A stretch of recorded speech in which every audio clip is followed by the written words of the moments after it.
الحمد لله نحمده ونستعينه ونستغفره ونؤمن به ونتوكل عليه ونعوذ بالله من شرور أنفسنا ومن سيئات أعمالنا من يهده الله فلا مضل له ومن يضلله فلا هادي له ونشهد أن لا إله إلا الله وحده لا شريك له ونشهد أن سيدنا وشفيعنا وسندنا وحبيب ربنا ومولانا محمدا عبده ورسوله أما بعد فأعوذ بالله من الشيطان الرجيم بسم الله الرحمن الرحيم إن أول بيت وضع للناس للذي ببكة مباركا وهدى للعالمين فيه آيات بينات مقام إبراهيم ومن دخله كان آمنا ولله على الناس حج البيت من استطاع إليه سبيلا وقال النبي صلى الله عليه وسلم من حج فلم يرفث ولم يفسق رجع كيوم ولدته أمه أو كما قال النبي صلى الله عليه وسلم يا رب صل وسلم دائما أبدا على حبيبك خير الخلق كلهم بارك الله لنا ولكم في القرآن العظيم ونفعنا وإياكم بالآيات والذكر الحكيم إنه تعالى جواد كريم قديم ملك بر رب رؤوف رحيم. انتہائی واجب الاحترام معزز سامعین گرامی، عزیز برادران اسلام، السلام علیکم ورحمۃ اللہ وبرکاتہ.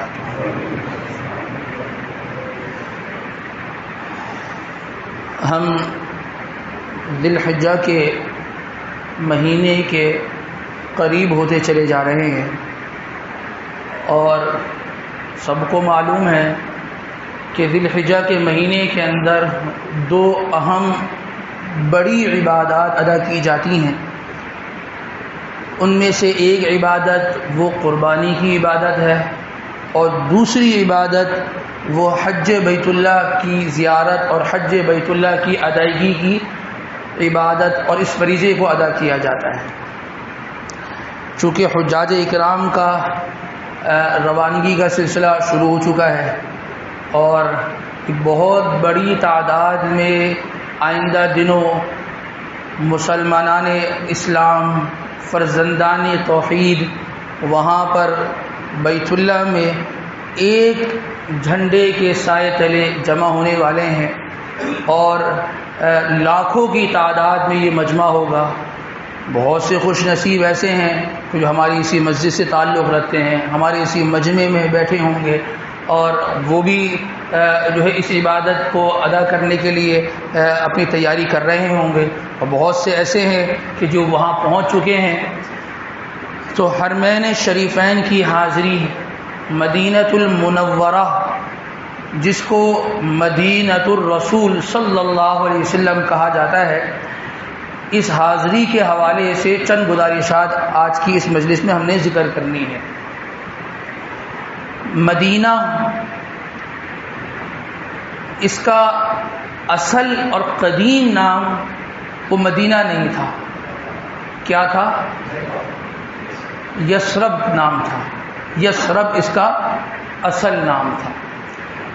مدینہ عربی زبان میں کسے کہتے ہیں؟ شہر کو کہتے ہیں، شہر. اب اس مدینے کے یعنی اس شہر کے ساتھ کئی صفت اور نسبتیں جڑتی رہیں. اس کو مدینہ المنورہ بھی کہتے ہیں. منورہ، منور کسے کہتے ہیں؟ روشن شدہ شہر، روشنیوں والا شہر، نور والا شہر. مدینۃ الرسول صلی اللہ علیہ وسلم، رسول اللہ صلی اللہ علیہ وسلم کا یہ شہر ہے. یعنی آپ ذرا سوچئے، اتنا بڑا شہر اور اس کی نسبت ایک آدمی کے ساتھ جڑ گئی. یہ کس کا شہر ہے؟ یہ محمد رسول اللہ صلی اللہ علیہ وسلم کا شہر.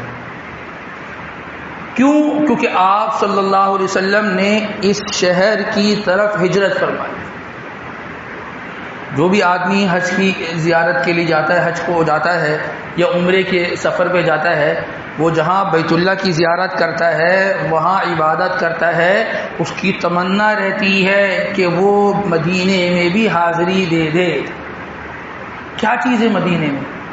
اصل جو چیز ہے وہ محمد رسول اللہ صلی اللہ علیہ وسلم کی قیام گاہ، آپ کی آرام گاہ اور آپ کا روضہ اطہر ہے کہ جس کی طلب میں اور جس کی لگن اور محبت میں انسان وہاں کا سفر کرتا ہے. جس طریقے سے ہم میں سے ہر شخص کی چاہت اور محبت اور ایک لگن ہے کہ ہم کسی طریقے سے وہاں پہنچ جائیں، آپ صلی اللہ علیہ وسلم کے زمانے میں جو انصار مدینہ تھے، انصار ان صحابہ کو کہتے ہیں جو مدینے کے رہنے والے ہیں، اور مہاجرین انہیں کہتے ہیں کہ جو مکے سے ہجرت مائگریٹ کر کے مدینہ آئے تھے. تو جو انصار مدینہ تھے، ان انصار مدینہ کا بھی بے تحاشا آپ صلی اللہ علیہ وسلم کے ساتھ عشق اور محبت کا والہانہ تعلق تھا. بس فرق یہ ہے، ہم محبت کے دعوے کرتے ہیں اور ہمارا اس میں کوئی امتحان نہیں ہوتا، ہمارا اس میں امتحان نہیں ہوتا. لیکن انصار مدینہ جو محبت کیا کرتے تھے نا، ان کا امتحان بھی ہوتا تھا. آپ صلی اللہ علیہ وسلم نے اپنی حیات طیبہ میں کئی مرتبہ انصار مدینہ کا امتحان بھی لیا. جو آدمی مدینے جاتا ہے وہ مدینے کی بھی زیارت کرتا ہے اور انصار مدینہ سے بھی ملتا ہے، انصار مدینہ سے بھی ملتا ہے. غزوہ حنین کے موقع پر جب مسلمانوں کو فتح حاصل ہوئی اور ایک بہت بڑی مقدار میں مال غنیمت جو ہے وہ مسلمانوں کو ملا، اور یہ بات بھی لکھی ہے کہ اتنی بڑی مقدار میں مال غنیمت پہلے نہیں ملا تھا. جب مال غنیمت ملا، جعرانہ کا ایک مقام ہے، اس مقام پر وہ سارے کا سارے مال غنیمت لا کے جمع کیا گیا. جب لا کر جمع کیا گیا تو آپ صلی اللہ علیہ وسلم نے سب کو جمع کر لیا. بھائی اس مال غنیمت کو اب تقسیم کریں گے. جب تقسیم کا مرحلہ آیا تو آپ صلی اللہ علیہ وسلم نے یہ سارا کا سارا مال غنیمت، انصار موجود تھے، ان کی موجودگی میں ایسے لوگوں کو دیا کہ جن کا ابھی ایمان نیا نیا تھا، ایمان کی جڑیں مکمل طور پر ان کے دلوں میں وہ جگہ ابھی نہیں بنائی تھی، ان کو دیا. ان میں یہ تقسیم ہوا. اب جب ان میں تقسیم ہوا تو اس مال غنیمت میں بکریاں بھی تھیں، اس کے ریوڑ تھے، سونا اور جو ہے وہ چاندی بھی تھی، یہ سارے کے سارے معاملات تھے. آپ نے جو ہے نا اپنے ہاتھوں کو مٹھیاں بھر بھر کے آپ نے جو ہے ان کو تقسیم کیا، اور انصار مدینہ یہ سب سارا معاملہ دیکھ رہے تھے. تو انصار کے کچھ نوجوان تھے، تو انہوں نے اس چیز کو محسوس کیا اور یہ خبر آپ صلی اللہ علیہ وسلم تک پہنچی. آپ کو یہ خبر ملی کہ جی انصار مدینہ کے کچھ نوجوانوں کو یہ چیز محسوس ہوئی ہے کہ ساری کی ساری تقسیم جو ہے وہاں ہوئی اور ہمیں کچھ نہیں ملا. آپ صلی اللہ علیہ وسلم نے رؤسائے انصار، جو انصار کے جو بڑے لوگ تھے، ان کو بلوایا. کہا کہ جی مجھے اس طریقے کی باتیں معلوم چلی ہیں، ایک یہ کام کرو کہ ایک مجلس میں تمام انصار کو جمع کر لو، اور انصار ہو، انصار کے علاوہ کوئی نہ ہو، انصار ہو، انصار کے علاوہ کوئی نہ ہو. جمع کیا گیا. آپ صلی اللہ علیہ وسلم وہاں تشریف لائے اور پوچھا جی انصار ہیں؟ انصار ہیں. غیر انصار تو کوئی نہیں جی، غیر انصار کوئی نہیں. آپ نے یہ فرمایا کہ مجھے یہ بات معلوم چلی ہے، یہ خبر مجھ تک پہنچی ہے کہ غزوہ حنین کے موقع پر جو تقسیم ہوئی ہے مال غنیمت کی، وہ تقسیم چند نوجوانوں کو محسوس ہوئی ہے. یہ تقسیم کرنا کچھ محسوس ہوا ہے، کیا یہ بات درست ہے؟ صحابہ سیدھے سادے آدمی تھے. یہ ڈپلومیٹک معاملات جو ہے، یہ صحابہ اس طریقے کے معاملات نہیں ہوتے تھے کہ سامنے کچھ ہوں اور پیچھے کچھ ہوں. اس طریقے کے معاملات جو ہے وہ صحابہ نہیں کیا کرتے تھے. فوراً انصار مدینہ نے سر جھکا لیا، انصار مدینہ نے سر جھکا لیا. تو آپ صلی اللہ علیہ وسلم نے اپنی گفتگو کا آغاز فرمایا. پہلے آپ نے وہ احسانات جو آپ نے انصار مدینہ پہ کیے تھے وہ اپنے ذکر فرمایا. آپ نے فرمایا کیا تمہیں وہ وقت یاد نہیں ہے کہ تم سب گمراہ تھے، اللہ نے میری برکت سے تمہیں ہدایت عطا فرمائی؟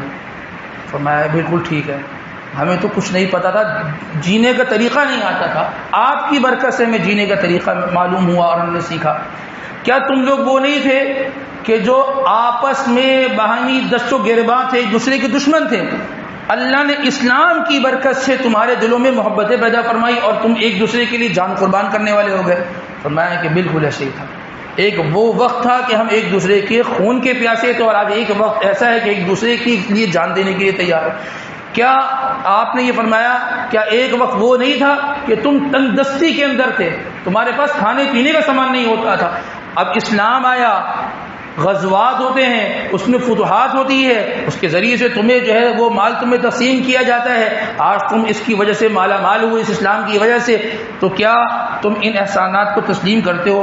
کہنے لگے جی بالکل، یہ آپ کی برکت سے یہ احسانات ہمیں ملے ہیں، آپ کی برکت سے ہمیں یہ احسانات ملے ہیں. بات آپ صلی اللہ علیہ وسلم نے ایک طرفہ بات نہیں فرمائی. اب وہ احسانات جو انصار مدینہ کے تھے آپ نے وہ بھی ذکر فرمایا. دیکھیں یہ انسان کا مزاج ہونا چاہیے کہ میں نے آپ کے ساتھ یہ کیا یہ کیا یہ کیا، جی آپ نے بھی تو کیا، اس کا تذکرہ وہ انسان ذکر نہیں کرتا. پھر آپ نے وہ احسانات جو انصار مدینہ نے کیے تھے آپ نے اس کو ذکر فرمایا.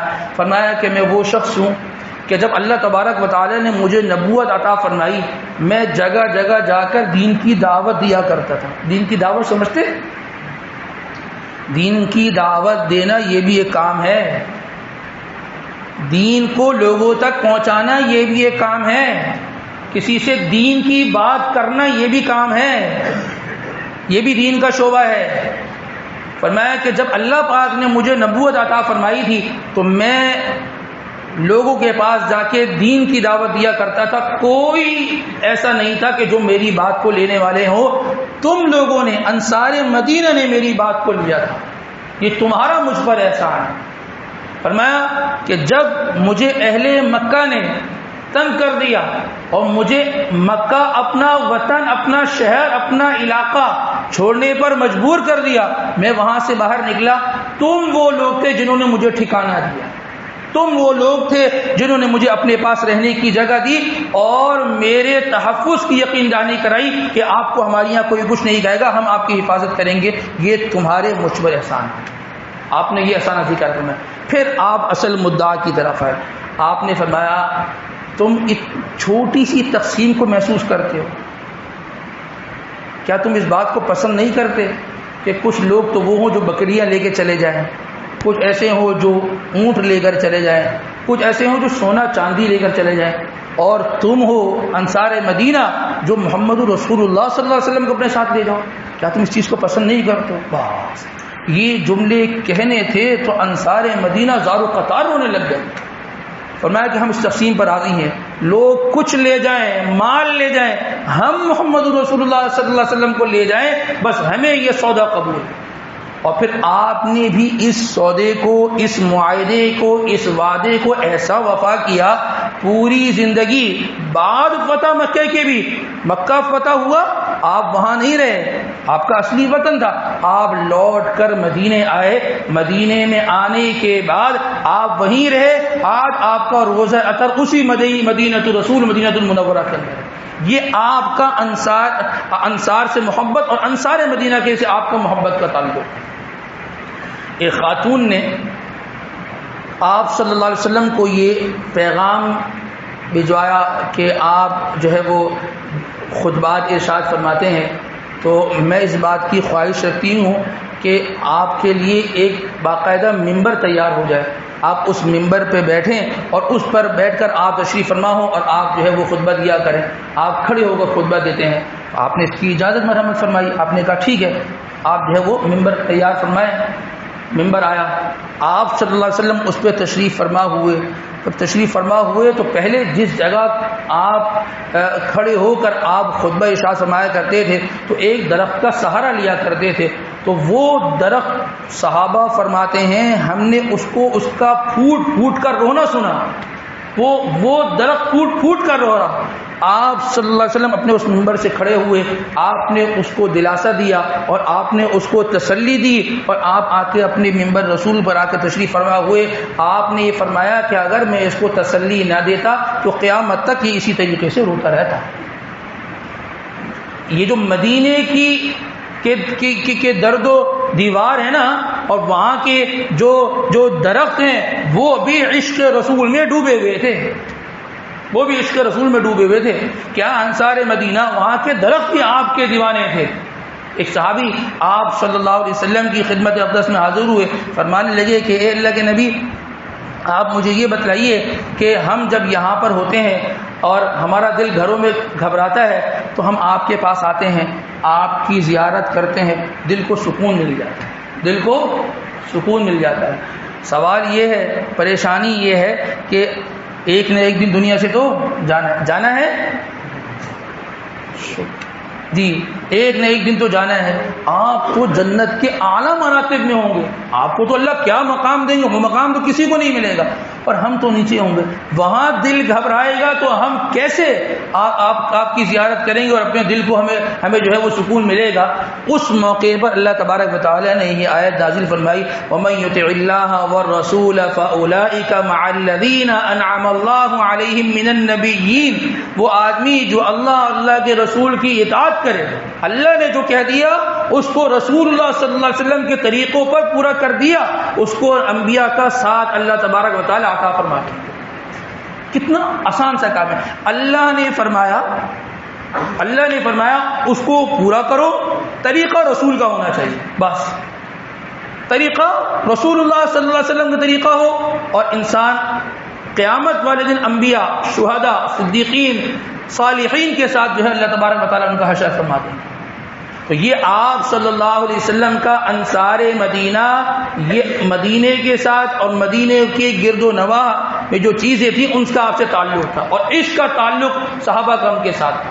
غزوہ اوطاس ایک غزوہ تھا، غزوہ حنین کے بعد، تو اوطاس ایک مقام تھا، وہاں سے صحابہ کچھ قیدی لے کر آئے۔ جب قیدی لے کر آئے، ان قیدیوں میں کچھ خواتین بھی تھیں، تو ایک خاتون صحابہ کو یہ کہنے لگی کہ میں تمہارے نبی کی بہن ہوں، میرا بچپنا تمہارے نبی کے ساتھ گزرا ہے۔ اب صحابہ فرمانے لگے تم اوطاس کی رہنے والی، ہمارے نبی یہاں وہ تو ہمارے ہیں، ہمارے شہر میں رہتے ہیں، تمہارا کیا ان سے کانٹیکٹ ہے، تم کیسے یہ بات کرتی ہو؟ کہا کہ تم میرا تذکرہ کرو، آپ لوگ جا کر پھر پتہ چل جائے گا کہ میرا کیا تعلق ہے۔ میرا بچپنا تمہارے نبی کے ساتھ گزرا ہے، میں نے ان کے ساتھ بکریاں چرائی ہیں، اور ان کو میں نے ان کے بچپنے کے اندر لوریاں سنائی ہیں، آپ ان سے جو ہے میرا تذکرہ کرو۔ آپ صلی اللہ علیہ وسلم سے ان کا تذکرہ ہوا، آپ نے بلوایا اور آپ نے دیکھا تو وہ پتہ چلا کہ یہ تو آپ کی رضائی بہن حلیمہ سعدیہ کی بیٹی، یہ تو شیمہ ہیں۔ آپ ان کے استقبال کے لیے کھڑے ہوئے، آپ نے ان کے لیے جو ہے وہ بچھونا بچھایا، آپ نے فرمایا کہ یہاں بیٹھو، یہ واقعی میری بہن ہے، یہ واقعی میری بہن ہے۔ اور وہ پرانی یادیں تازہ ہوئیں۔ پھر آپ صلی اللہ علیہ وسلم نے فرمایا کہ دیکھو بھائی، اگر آپ چاہتی ہو کہ آپ ہمارے اس مدینے میں رہنا چاہو تو ہمارے لیے جو ہے یہ آپ کے لیے ہم نے یہ دروازے کھول دیے ہیں۔ اگر آپ جانا چاہتی ہیں تو آپ جا بھی سکتی ہیں. تو فرمانے لگیں کہ میری پوری زندگی اوقاس قبیلے میں گزری ہے, میں واپس وہاں پر جانا چاہتی ہوں اور مجھے وہاں پر جانے کی اجازت دے دی جائے. آپ صلی اللہ علیہ وسلم نے دو چیزیں فرمائی. فرمایا کہ ان کو یہاں سے رخصت کرو, ساتھ ہدایہ اور تحفے بھی دو. یک طرفہ معاملہ نہیں تھا کہ اللہ کے نبی سرکار دو عالم صلی اللہ علیہ وسلم سے صحابہ تو عشق کریں اور آپ علیہ السلام کی طرف سے معاملہ کچھ اور. آپ نے بھی بڑھ چڑھ کے اس میں بالکل جو ہے وہ برابری جو مکمل طور پہ برابری کی. آپ نے بھی فرمایا کہ ان کو یہاں سے رخصت کرو, خوب ہدایہ ان کو دو, اور ان کی سفارش پر جتنے اور قیدی ان کے ساتھ آیت قید ہو کر سب کو جو ہے تم رہا کر دو. پھر وہ وہاں سے رخصت ہو کر جو ہے وہاں گئی.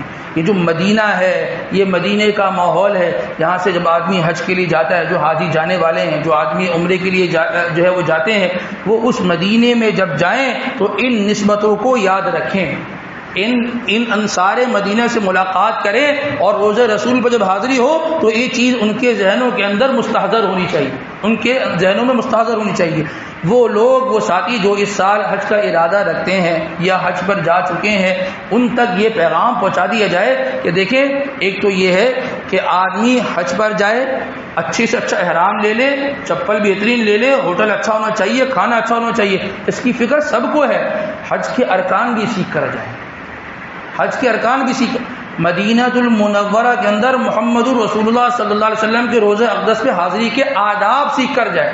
صحابہ اکرام رضوان اللہ تعالی علیہ مجمعین کے روزہ اقدس پہ حاضری کے آداب کو سیکھ کر جائے. بیت اللہ کے اندر انسان کیسے داخل ہو, وہاں کی کیا ادب و آداب ہیں, حج کے ارکان کیسے ادا کرنے ہیں, اللہ کے واسطے اس کو سیکھ کر جائے, اس کو سیکھ کر جائے. ہر چیز کی فکر ہے, اس کی فکر نہیں ہے, اس کی فکر نہیں ہے. کتابیں لے لیتے ہیں لوگ, دے دیتے ہیں, وہ کتابیں جیب میں ہوتی ہیں, اس کو پڑھتے نہیں ہیں. کیا ہوتا ہے, ایک دوسرے کو دیکھ کر حج ہو رہا ہوتا ہے, ایک دوسرے کو دیکھ کر حج ہو رہا ہوتا ہے. زندگی میں ایک مرتبہ حج فرض ہے, اور وہ حج بھی ایسے ہی ہو جائے, اس کو سیکھ کر جائیں, علماء اکرام سے پوچھ کر جائیں, پھر جا کر حج ادا کریں. خواتین کے بہت سارے مسائل ہوتے ہیں کہ جو جس کا علم ہی نہیں ہوتا, بس جی حج کر کے آئے, یہاں سے گئے تو جنب غفیر نے رخصت کیا, وہاں سے آئے تو پھول اور ہار جو ہے وہ گلے میں ڈال دیے کہ حج کر کے آئے ہیں. وہاں کیا ہوا ہے وہ وہی جانتا ہے اور اللہ جانتا ہے. اس کو سیکھ کر جائے. نمبر 2, حج کریں اللہ تبارک و تعالیٰ کو راضی کرنے کے لیے. موجودہ زمانے میں فی زمانینا شہرت, مشہور ہونا, یہ ایک بیماری یہ اندر داخل ہو گئی ہے کہ میں مشہور ہو جاؤں. ہر سال جی حضرت حج پہ جاتے ہیں, جی یہ عمرے پہ تشریف لے کر جاتے ہیں. ان کی ترتیب اس طریقے سے ہوتی ہے, انسان گم نامی کے ساتھ حج کرے, گم نامی کے ساتھ حج کرے. وہاں جانا اپنی شہرت حاصل کرنے کے لیے, یہ اخلاص نہیں ہے. اللہ کے لیے جا رہا ہوں, اللہ کو راضی کرنے کے لیے جا رہا ہوں, یہ انسان کی نیت ہو. وہاں جا کر ویڈیو بنانا, وہاں جا کر اپنے چینل کو پروموٹ کرنا, وہ یوٹیوبر والا کام کرنا, وہاں جا کر یہ شریعت کا مزاج نہیں ہے کہ جی ہم گئے ہیں پوری حج کی کوریج دے رہے ہیں. آپ کا کیا کام ہے حج کی کوریج دینے کا؟ آپ تو عبادت کرنے کے لیے گئے, زندگی میں ایک مرتبہ حج فرض تھا, اب حج کرنے کے لیے گئے یا یوٹیوبر والا کام کرنے کے لیے گئے؟ آپ یوٹیوبر ہیں یا مسلمان ہیں؟ وہاں جائیں, ہر مقام پر تصویریں کھینچیں, روزہ رسول کا کوئی ادب و آداب نہ ہو, سامنے بیت اللہ ہو اور یہاں کیمرہ چل رہا ہو. کس کو دکھا رہے ہیں؟ وہاں سے ویڈیو کال ہو رہی ہے, یہاں سے بھی ویڈیو کال ہو رہی ہے. وہ بھائی وہ عبادت کے لیے گئے, وہ عبادت کے لیے گئے, سیر و تفریح کے لیے نہیں گیا. تو اللہ کے واسطے عبادت کو عبادت رہنے دیں, عبادت کو عبادت رہنے دیں. اس جگہ کا, اس مقام کا جو تقاضا ہے, اس کا جو تقدس ہے, اس کے ادب و آداب ہے, اس کا خیال رکھیں.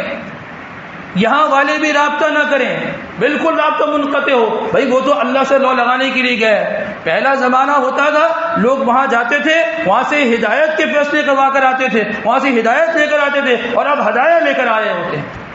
آپ بتائیے آپ کو کیا چاہیے؟ جی میں آپ کو فون کر کے بتا دوں گا مجھے یہ لا کر دے دیں. لوگ عبادت کے لیے جایا کرتے تھے, آج تجارت کے لیے جاتے ہیں. بتاؤ کس چیز کی ڈیمانڈ ہے, کون سی چیز ہے جو وہاں پر کم ہے اور میں لے کر آؤں, وہاں میرا معاملہ چل جائے, پھر وہاں سے لے کر آؤں اور یہاں بیچوں.